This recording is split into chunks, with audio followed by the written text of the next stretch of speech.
Channel ஃபைனன்ஸங்களுக்கு வணக்கம். நம்ம நாட்டின் சுதந்திரம் கிடைத்தது என்றாலே எல்லாருமே உடனே வடநாட்டு வரலாற்றுகளை தான் அதிக அளவில் பாட புத்தகங்களில் பாடமாக எழுதியிருக்குது. அதை மட்டும்தான் நம்ம படித்து வந்திருக்கோம். நம் தமிழகத்தைச் சேர்ந்த எத்தனையோ சுதந்திர போராட்ட வீரர்களின் வரலாறுகள் மறைக்கப்பட்டிருக்கிறது அப்படின்னா அது உண்மைதான். அதில் எந்த ஒரு மாற்று கருத்தும் கிடையாது. முதல் சுதந்திர போராட்டம் அப்படின்னா 1857 மங்கள் பாண்டேவால் தீ வைத்து உருவாக்கப்பட்ட அவருடைய உயிரிழப்பிற்கு பிறகு ஆரம்பிக்கப்பட்ட அந்த சிப்பாய் கழகத்தை தான் முதல் சுதந்திர போராட்டம் அப்படின்னு வரலாறு குறிப்பிடுது. ஆனால் அதற்கு முன்னாடியே பல ஆண்டுகளுக்கு முன்னாடியே நம் தமிழகத்தின் வீர சிங்கங்கள் மருது பாண்டியர்கள் சுதந்திர போராட்டத்திற்கான முதல் போருக்கான அறிவிப்பை வெளியிட்டார்கள் ஆங்கிலேயர்களுக்கு எதிராக. அதுதான் ஜம்புத்தீவு பிரகடனம். அதை முதல்ல ஆங்கிலேயர்களுக்கு எதிராக பல அறிவிப்புகளை வெளியிட்டார்கள் மருது பாண்டியர்கள். அவர்கள் எழுதியதையும் அவருடைய அறிவிப்புகளையும் நாம் இப்போது கேட்டாலும் சரி படித்தாலும் சரி வீரம் நமக்குள் வெகுண்டெழுந்து வரும். அப்படிப்பட்ட வரிகளை சின்ன மருது அன்றைக்கு எழுதி வைத்தார். ஐரோப்பிய ஈனர்கள் நம் நாட்டு மக்களை நாய்களைப் போல கேவலமாக நடத்துகிறார்கள். சோற்றுக்கு பதில் நீர்தான் அப்படின்ற நிலைமைகளை மக்கள் வாழ்ந்து கொண்டிருக்கிறார்கள். இப்படிப்பட்ட ஈனர்கள் நம் நாட்டில் நம் மக்களை அடிமைப்படுத்தி வாழக்கூடிய இந்த வாழ்க்கை நமக்கு தேவைதானா?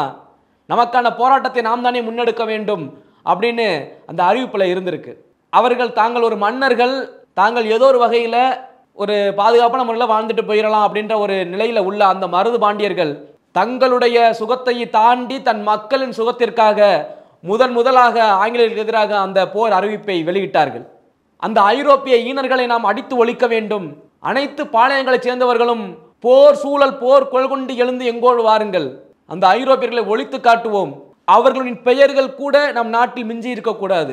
50 வரையும் அடித்து வெளியே காலி பண்ணுவோம், விரட்டுவோம், எல்லாரும் வாங்க என் கூட அப்படின்னு சொல்லி மருது பாண்டியர்கள் அன்றைக்கு அறிவிப்பை வெளியிட்டார்கள். இதை அறிவிப்பை வெளியிட்டது யாருன்னா சின்ன மருது எழுதி அனுப்புறாரு. இந்த அறிவிப்பை எங்கே பார்த்தாலும் சுவர்கள்லாம் ஒட்ட சொல்லி. இப்படி ஒட்டப்பட்ட அந்த அறிவிப்புகளை எவனாவது ஒருவன் கிழித்தான் என்றால் அவன் நம் தாய் நாட்டில் பிறக்கவில்லை, அவன் ஒரு ஐரோப்பிய ஈனர்களுக்கு அடிவருடியாக இருக்கக்கூடியவன்.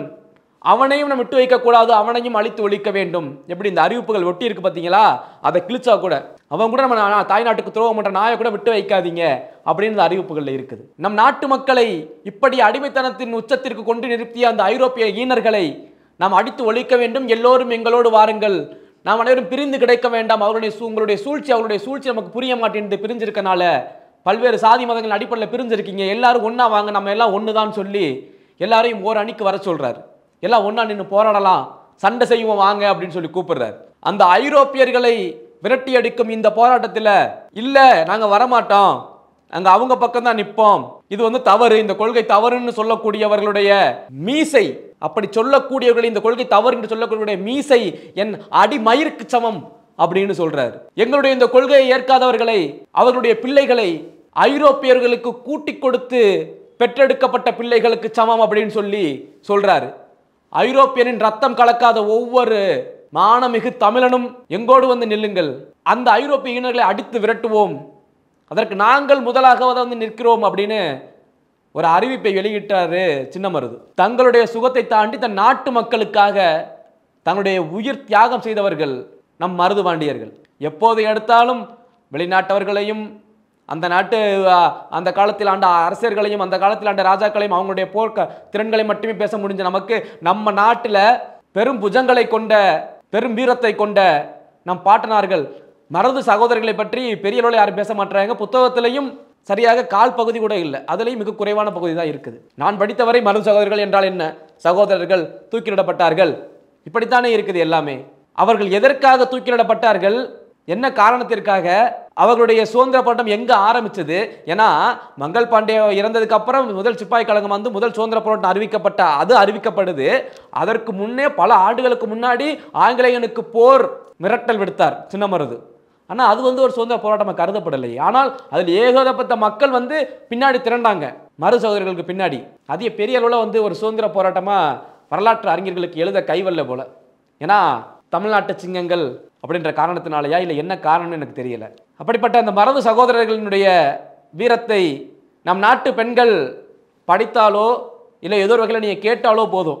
நம் நாட்டில் சுற்றித் தெரியும் பல போதை நாய்கள் உங்களிடம் தவறாக நடந்து கொண்டால் அவர்களின் வரிகள் உங்களுக்கு வழிகாட்டும். வீரம் என்றால் எப்படி இருக்க வேண்டும், உங்களுக்கு ஒரு ஆபத்து என்றால் அந்த சூழ்நிலையில் எப்படி நடந்து கொள்ள வேண்டும், அவர்கள் கற்பித்துக் கொடுப்பார்கள் உங்களுக்கு. நீங்கள் அச்சம் கொள்ளும் ஒவ்வொரு தருவாயில் தான் உங்களுக்கு ஆபத்து வரும். வாழ்க்கை என்பது ஒரு முறைதான், எதிர்த்து பார்த்து விடலாம் அப்படின்னு நீங்க எதிர்த்து நின்னீங்கன்னா எந்த காமம் பிடித்த நாய்களும் உங்கள் அருகிலே வராது. அப்படிப்பட்ட வீரத்துக்கு சொந்தக்காரனாங்க அவங்களை பற்றிய வரலாற்றை நம்ம படிக்கணும்.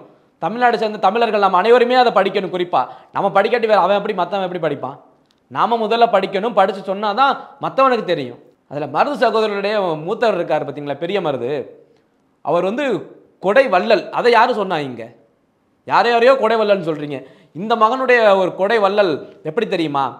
ஒரு முறை பகைவர்களிடம் தப்பிச்சு போறதுக்காக எங்கெங்கேயோ ஓடுறாரு. கடைசியா ஒரு மூதாட்டி விடிய காலையில கோலம் போடுறதுக்காக தண்ணி தெளிச்சிருந்திருக்காங்க. அந்த பாட்டிக்கிட்ட போய் கேட்குறாங்க, அம்மா இன்னைக்கு ஒரு நாளைக்கு தங்கிக்கலாமா அப்படின்னு சொல்லி கேட்கும்போது அந்த பாட்டிக்கு தெரியாது இது பெரிய மருதுன்னு. சரி தங்கிக்கப்பா அப்படின்னு சொல்லி யாரோன்னு சொல்லி விட்டுட்டாங்க. அன்றைக்கு அங்கே இருந்து சாப்பாடு கேட்ட போது அந்த பாட்டி வேற எதுவுமே இல்லையே அப்படின்னு முத நாள் வச்ச பழைய சோறு இருந்திருக்கு. அந்த பழைய சோறை பெரிய மருதுகிட்ட கொடுத்து அந்த பழைய சோறை சாப்பிட்டு அன்றைக்கு ஒரு நாளை கழித்துட்டு அங்கேருந்து கிளம்பி போகும்போது ஒரு ஓலைச்சுவடியில் ஏதோ ஒன்றை எழுதி கொடுத்து விட்டு அந்த பாட்டியின் கையில் கொடுத்துட்டு போகும்போது சொல்கிறாரு, இதை கொண்டு போய் அரசாங்கத்திட்ட கொடுங்க சில நாட்களுக்கு காலங்களுக்கு பிறகு அப்படின்னு சொல்லிட்டு அங்கேருந்து விடைபெறாரு பெரிய மருது.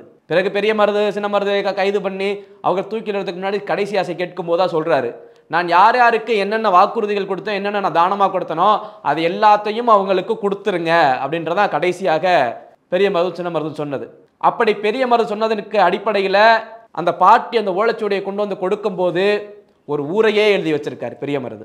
ஏன்னா வெறுங்கையோட போயிடக்கூடாது, அந்த பாட்டியை நம்ம சாப்பாடு வாங்கி சாப்பிட்ருக்கோம், பழைய சோறாக இருந்தாலும் தன் பசியை ஆற்றிய தாய் அவள் அப்படின்றதுக்காக ஒரு ஊரையே எழுதி கொடுத்துட்டு போயிருக்காரு. இப்படி போல கொடை வள்ளல்களை கொண்ட நம் தமிழ் சிங்கங்களின் வரலாறுகள் பெரிய அளவில் பேசப்படுவது கிடையாது. மருது சகோதரர்கள் சரணடையலை அப்படின்னா காளையர் கோவில் உள்ள கோயில் கோபுரம் தகர்க்கப்படும் அப்படின்னு வெள்ளையர்கள் அறிவிக்கிறாங்க. வெறும் கோபுரம் தானே, தகர்ந்தால் தகர்ந்துட்டு போட்டோம்னு அவங்க போயிருக்கலாம். நாம் வாழ்வது இன்னும் எத்தனை ஆண்டுகளோ, ஆனால் அந்த நாம் கட்டிய அந்த கோயில் கோபுரம் ஒருபோதும் அழியக்கூடாது, அதற்கு நம் உயிரை கூட விடலாம் அப்படின்னு இரண்டு பேரும் சரணடைஞ்சாங்க. அப்படி சரணடையும் போது எல்லாருக்குமே தெரியும், வெறும் வரலாறே சொல்றது மருது சகோதரர்கள் தூக்கிலிடப்பட்டார்கள். மருது சகோதரர்கள் மட்டும் தூக்கிலிடப்படலை. ஸ்கோர்லேன்னு ஒரு புத்தகம் ஒருத்தர் எழுதியிருக்கான், அந்த பிரிட்டிஷ்காரன் தான் அவன் எழுதியிருக்கான் புத்தகம். அவர்கள் தூக்கிலிடப்படும் பொழுது அவன் நண்பர் அந்த ஒரு பக்கம் நடந்து போகும்போது மருது சகோதரர்களுடைய அதாவது பிள்ளைகள் இருக்காங்கல்ல, அந்த பிள்ளைகளுடைய பேர பிள்ளைகள் கொள்ளு பேரை வரும், அவருடைய பிள்ளை பேர பிள்ளைகள் கொள்ளு பேரை எல்லாரையும் பிடிச்சு கொண்டு தூக்கில போட்டிருக்கான்.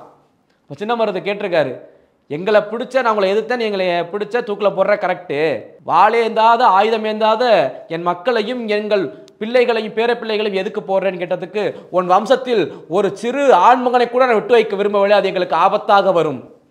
அப்போ தெரிஞ்சிருக்கு பாருங்க, வெள்ளைக்காரனுக்கு தெரிஞ்சிருக்கு மருது சகோதரருடைய வீரம்.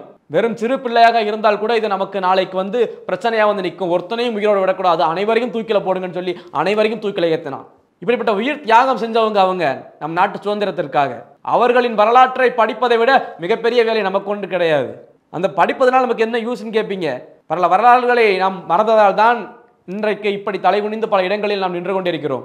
வரலாற்றுக்கு பெயர் போனவர்கள் நம் மருது சகோதரர்கள். அதிலும் பெரிய மருதனுடைய கதைகளை தனியாக படித்தால் சொல்லிக்கொண்டே போகலாம். அவருக்கு ஒரு பழக்கம் இருக்குது, அவரிடம் சென்று யாராவது தாய் நாட்டை பற்றியோ இல்லை வேலு நாச்சியாரை பற்றியோ இல்லை சிவகங்கை பற்றியோ தவறாக மாறாக பேசினால் டக்குன்னு பிரண்ட செடி இருக்கு பார்த்தீங்களா, வேரோடு பிடுங்கி வாயில போட்டு மெல்லுவாராம். அப்படியே மென்னு குதப்பி துப்பிடுவார். பிரண்ட செடி தொட்டாலே அரிக்கும், பயங்கரமா அரிக்கும். அப்படிப்பட்ட செடியை எடுத்து அவர் மென்னு துப்புறாருன்னா அப்ப எந்த அளவுக்கு அரிக்கும். அப்படி அரிக்கும் போது அந்த அரிப்பு அடங்கும் வரை அந்த பேசினவனை அடி வெளுத்தெறிஞ்சிருவார், சக்கை ஆக்கிடுவார், போட்டு உரிச்சு எடுத்துருவார்.